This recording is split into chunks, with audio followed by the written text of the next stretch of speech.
Hello दोस्तों, welcome to additional study point. इस video से हम Indian polity MCQ test series start कर रहे हैं। इस टेस्ट सीरीज में आज हमारी ये पहली क्लास है और आज की क्लास में हम कंपनी रूल, कंपनी के शासन से रिलेटेड सभी इंपॉर्टेंट एमसीक्यू क्वेश्चन को पढ़ने वाले हैं। ये क्वेश्चंस डिफरेंट एग्जाम्स में पूछे गए हैं। आपको क्या करना है कि आपको सभी क्वेश्चंस को पढ़ना है, सभी ऑप्शंस को पढ़ना है और आंसर मार्क करना है। ऐसा आप सभी क्वेश्चन के साथ करेंगे और एट लास्ट आखिर में आप अपने आंसर को मेरे आंसर से मैच करेंगे और आप अपना स्कोर एनालाइज करेंगे। आप चाहें तो अपना स्कोर मुझसे कमेंट सेक्शन में शेयर कर सकते हैं।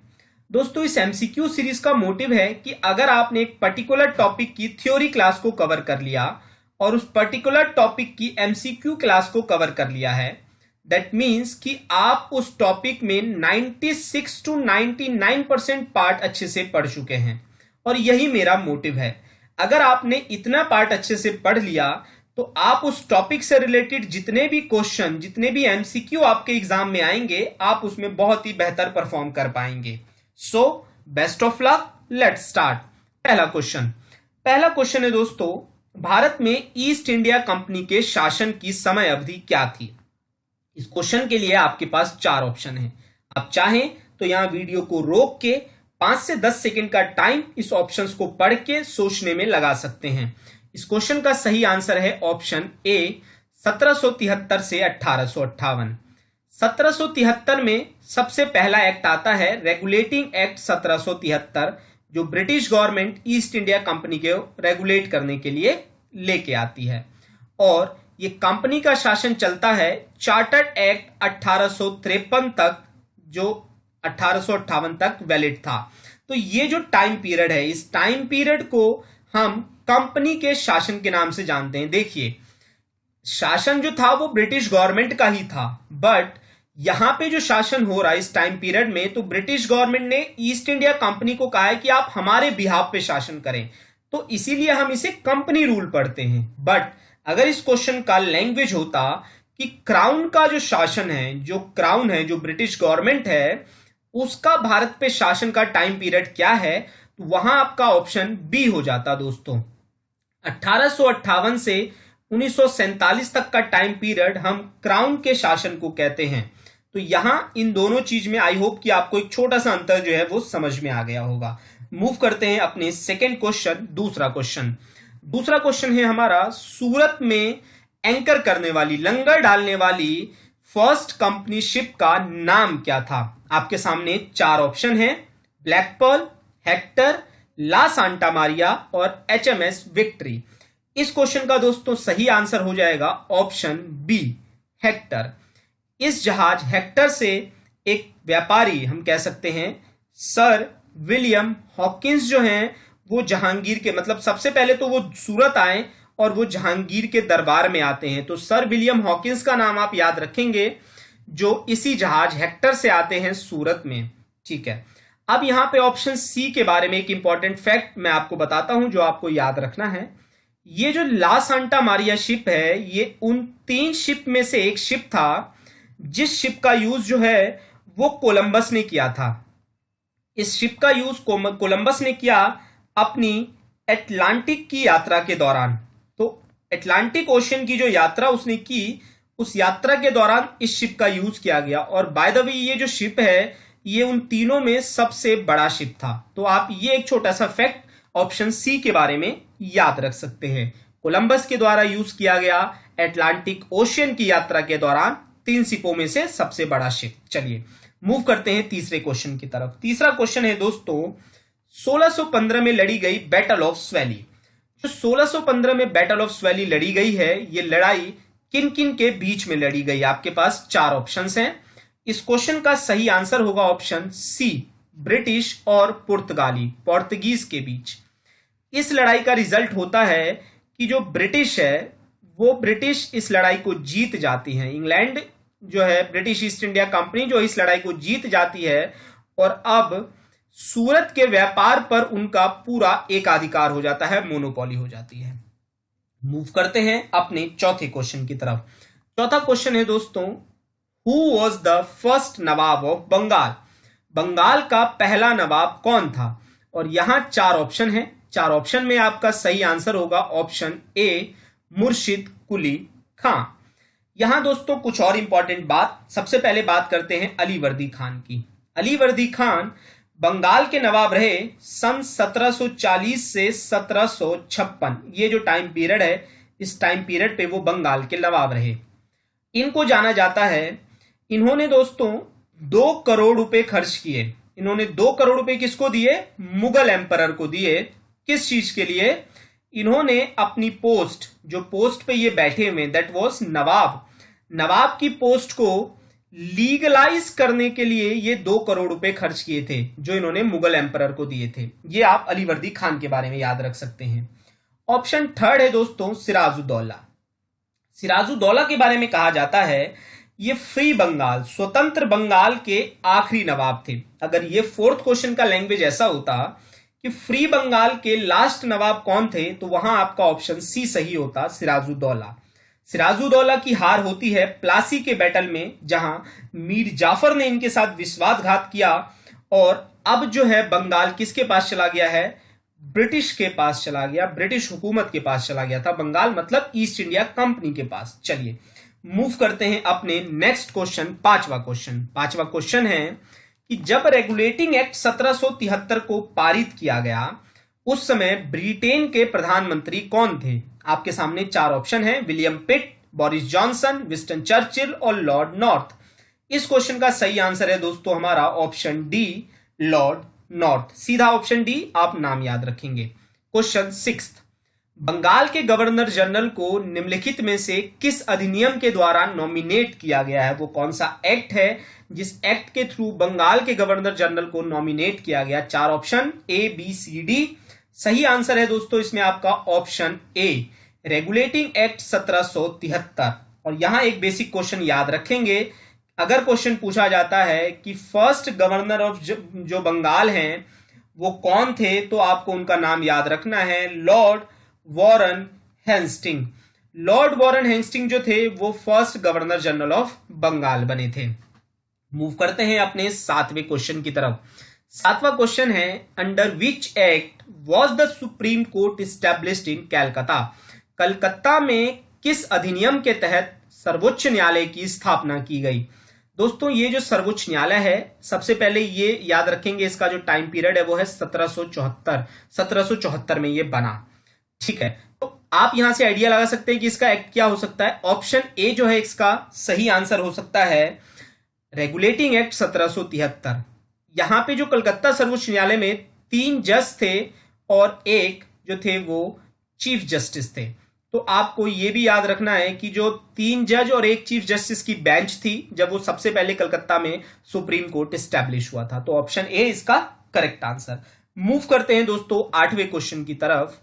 ड्यूल गवर्नमेंट मतलब बोर्ड ऑफ कंट्रोल और बोर्ड ऑफ डायरेक्टर, ये किस एक्ट के द्वारा स्थापित किए गए थे? Again 4 option A, B, C, D.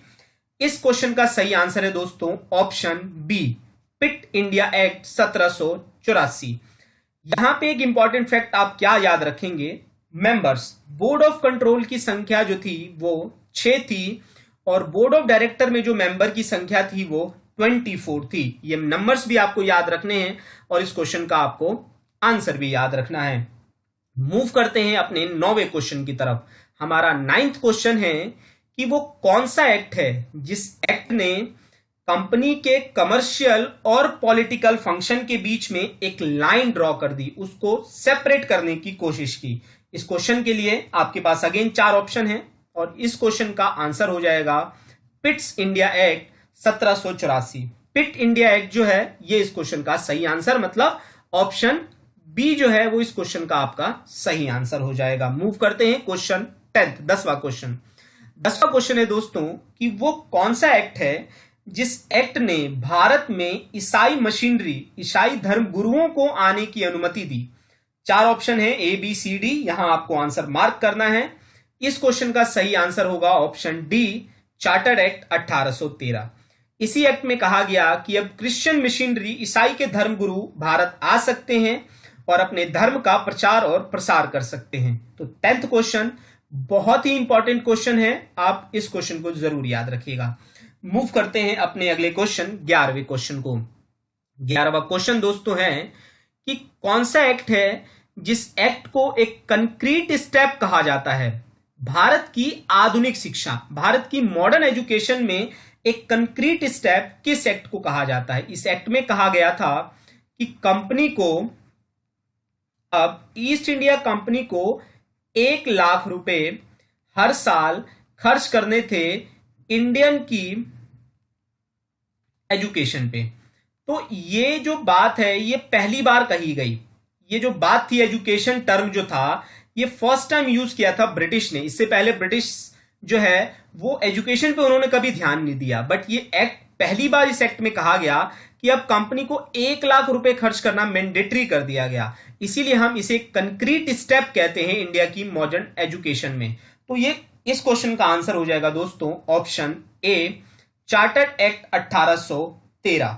Chartered act 1813 में कहा गया था कि अब कंपनी 1 लाख रुपए हर साल इंडियन एजुकेशन पे खर्च करेगी। मूव करते हैं क्वेश्चन 12वां क्वेश्चन है कि वो कौन सा एक्ट है जिस एक्ट ने कंपनी के वाणिज्यिक एकाधिकार को समाप्त कर दिया। दोस्तों यहां एक स्टार मार्क याद रखेंगे, वाणिज्यिक एकाधिकार। देखिए अभी कंपनी के पास सिर्फ 2 वाणिज्यिक एकाधिकार दिए गए। एक कहा गया कि आप चाय के क्षेत्र में अधिकार रखिए और दूसरा कहा गया कि आप ट्रेड विद चाइना से व्यापार के क्षेत्र में एकाधिकार रखिए। तो इस स्टार मार्क के साथ मतलब जो एकाधिकार है उसको अल्टर किया गया है, पूरा एकाधिकार समाप्त कर दिया गया, मतलब 2 क्षेत्र चाय और ट्रेड विद चाइना को छोड़ के। तो इस क्वेश्चन का सही आंसर हो जाएगा again option A, chartered act 1813, जहां कंपनी के सभी एकाधिकार को समाप्त करके सिर्फ 2 क्षेत्र में एकाधिकार रख दिया गया। एक था चाय के क्षेत्र में, दूसरा ट्रेड विद चाइना के क्षेत्र में। तो 12th क्वेश्चन का option A is the correct answer. Question 13वां क्वेश्चन है दोस्तों, भारत का पहला गवर्नर जनरल कौन था? Who was the first governor general of India? आपके सामने 4 ऑप्शन है और सही आंसर है option C, lord William Bentinck. Lord William Bentinck the first governor general बने भारत के। मूव करते हैं अपने 14वें क्वेश्चन। 14th क्वेश्चन दोस्तों हमारा है कि वो कौन सा एक्ट है जिस एक्ट के थ्रू, जिस अधिनियम के थ्रू बॉम्बे और मद्रास के जो गवर्नर थे उन गवर्नर को सबऑर्डिनेट बना दिया गया गवर्नर जनरल ऑफ बंगाल के। तो वो किस अधिनियम के तहत बात की गई? वो अधिनियम है दोस्तों ऑप्शन ए, रेगुलेटिंग एक्ट 1773। इसी अधिनियम में गवर्नर जनरल ऑफ बंगाल बनाया गया और गवर्नर जनरल ऑफ बंगाल के बाद जो बॉम्बे और मद्रास के जो गवर्नर्स थे उनको उनका सबऑर्डिनेट बना दिया गया। बोला गया कि अब आप इनको रिपोर्ट करोगे। बिना गवर्नर जनरल ऑफ बंगाल की परमिशन के बिना जो है आप किसी भी स्टेट से, किसी भी राज्य से जो है आप युद्ध तक नहीं लड़ सकते थे, ये भी उसमें कहा गया था। तो 14वें क्वेश्चन का जो आंसर हो जाएगा वो ऑप्शन ए सही आंसर हो जाएगा। क्वेश्चन 15वां क्वेश्चन है दोस्तों कि निम्नलिखित में से किस अधिनियम ने सिविल सेवकों के चयन और भर्ती के लिए एक खुली प्रतियोगिता प्रणाली की शुरुआत की? 15वें क्वेश्चन का जो करेक्ट आंसर है वो है ऑप्शन डी, 1853 का चार्टर्ड एक्ट। बट दोस्तों यहां ऑप्शन सी के बारे में आपको एक इंपॉर्टेंट फैक्ट याद रखना है। ऑप्शन सी जो है इसको हम फर्स्ट स्टेप बोल सकते हैं। किस चीज का? सबसे पहले सिविल सेवकों के चयन और भर्ती के लिए जो कंसेप्ट था वो 1833 के चार्टर्ड एक्ट में लाया गया था, बट बोर्ड ऑफ डायरेक्टर्स ने इसके ऊपर ऑब्जेक्शन किया, जिसकी वजह से ये जो पर्टिकुलर पार्ट था ये फेल हो गया। मतलब ये जो कंसेप्ट था ये कंसेप्ट फेल हो गया। बट यहां ये कंसेप्ट दोबारा आया 1853 के चार्टर एक्ट में और फाइनली वो पास हो गया था। तो क्वेश्चन यहां पे आपको दोनों लैंग्वेज में पूछे जा सकते हैं। आपसे वो इस तरीके से पूछ सकते हैं कि सिविल सेवकों के चयन और भर्ती के लिए जो खुली प्रतियोगिता थी उसकी प्रणाली की शुरुआत का फर्स्ट स्टेप कौन सा था, वो सबसे पहले किस एक्ट में बात की गई थी? तो जब सबसे पहले की बात होगी तो वो 1833 का चार्टर्ड एक्ट होगा, बट वो इंप्लीमेंट जो की गई है वो 1853 के चार्टर्ड एक्ट के थ्रू की गई, क्योंकि यहां जो है वो बोर्ड ऑफ डायरेक्टर की वजह से वो नहीं इंप्लीमेंट हो पाई थी। आई होप ये छोटा सा जो पार्ट है यहां पे आपका वो क्लियर हो गया होगा। मूव करते हैं अपने 16वें क्वेश्चन की तरफ। 16वां क्वेश्चन है कि the legislative and executive function of the governor general council was separated by which of the following act. वो कौन सा एक्ट है जिस एक्ट ने विधायी कानून बनाना और कानून को लागू करना, इन दोनों फंक्शन को अलग अलग कर दिया। तो 16वें क्वेश्चन का दोस्तों आंसर होगा option B, chartered act 1853। Very important question, आपको इसे याद रखना ही है। मूव करते हैं अपने 17वें क्वेश्चन की तरफ। 17वां क्वेश्चन है दोस्तों बहुत ही इंपॉर्टेंट क्वेश्चन है। आप ये कह सकते हैं कि अगर 10 एग्जाम हुए तो 10 एग्जाम में से 6 एग्जाम में ये क्वेश्चन एज इट इज पूछा गया है। क्वेश्चन ये है कि कौन सा ब्रिटिश अधिनियम सरकार की संसदीय प्रणाली की परिकल्पना करता है। तो इस 17th क्वेश्चन का जो आंसर हो जाएगा ऑप्शन सी हो जाएगा, चार्टर्ड एक्ट 1853। वेरी इंपॉर्टेंट, जैसा मैं पहले बता चुका हूं तो आपको इसे याद रखना ही रखना है। चार्टर्ड एक्ट 1853 जो अधिनियम है वो एक संसदीय प्रणाली की परिकल्पना करता है। मूव करते हैं 18वें क्वेश्चन की तरफ। 18वां क्वेश्चन ये है दोस्तों कि स्वतंत्रता के पूर्व जब हमारा देश इंडिपेंडेंट नहीं हुआ था, आजाद नहीं हुआ था, उससे पहले जो कानून आयोग बनाया गया, जो लॉ कमीशन बनाया गया, उसके प्रथम अध्यक्ष कौन बने। इस क्वेश्चन का सही आंसर होगा लॉर्ड मैकॉले। लॉर्ड मैकॉले जो है वो सबसे पहले अध्यक्ष बने थे लॉ कमीशन के। दोस्तों यहां हमने टोटल 18 क्वेश्चंस डिस्कस किए। ये 18 क्वेश्चंस आपके सभी छोटे से छोटे, दैट वाज ग्रुप डी के एग्जाम से लेके और यूपीएससी के एग्जाम्स तक के क्वेश्चन पेपर से लिए गए हैं जो आपके इस टॉपिक से पूछे गए हैं। तो इन 18 क्वेश्चंस को अगर आप अच्छे से याद कर लेते हैं तो वी कैन से कि आपने ऑलमोस्ट 96 to 99% का पार्ट जो है वो कंपनी रूल का अच्छे से पढ़ लिया है। आशा करता हूं आज की क्लास आपको अच्छी लगी होगी। दोस्तों अगर आपको क्लास अच्छी लगी है तो आप लाइक कीजिए और इसे आप अपने दोस्तों के साथ जरूर शेयर कीजिए। अगर आप हमारे चैनल पे नए हैं तो चैनल को सब्सक्राइब करना बिल्कुल नहीं भूलिएगा। Thank you so much, have a nice day.